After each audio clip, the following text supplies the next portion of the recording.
Honorable Rwasa Agathon. Murakoze ko mujya munyakwa murongo n'amashinga amateka. Jewe nyiragaje kuraba ibibazo bimwe bamaze kubibaza mugabo inyishu ntizanyuze gose kuravye iyi budget tuyize nyirango arava vite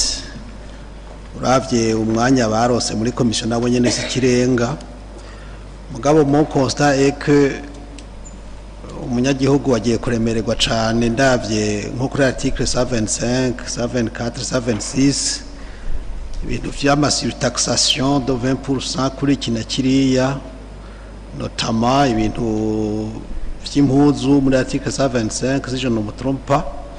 hari surtaxe ya 20% kandi murazi ko abarundi barafise abana bagwiza kugura ama uniforme uravye kuri matériel de construction nuko nyene kuri matériel de construction tel que les tôles ondulées les clous n'ibindi biri importé tuzi neza ko le marché local les usines zihari kumbure zidafournisa suffisamment de matériel uravye igitoro ayo bashize ko waraba kandi au niveau de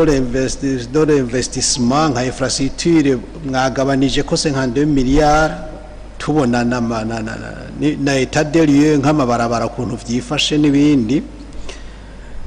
muri make novuga nti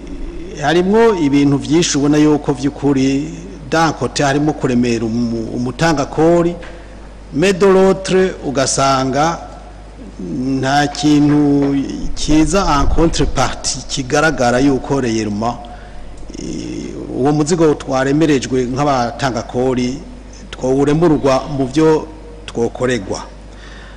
hanyuma hari ikintu nabonye kira frappant tout petit peu ugiye au niveau de la présidence mu kwezi kw'icumi tariki sinibuka neza itariki mwaradusavye ko twongereza intendance muri présidence à hauteur de 50 millions ce que nous avons fait mugabo uyu munsi mutuzaniye integuro aho intendance ivuye ku miliyoni 354 ikagurukira ku miliyoni 720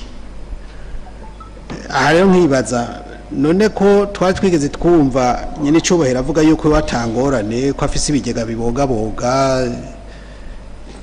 ayo mafaranga mwongeye danko gucyo ko ari menshi cyane kandi tubona mikoro y'abarundi nabo ukuntu bimeze surtout que nayo mikoro tutabona ikituma nayo yisununura hanyuma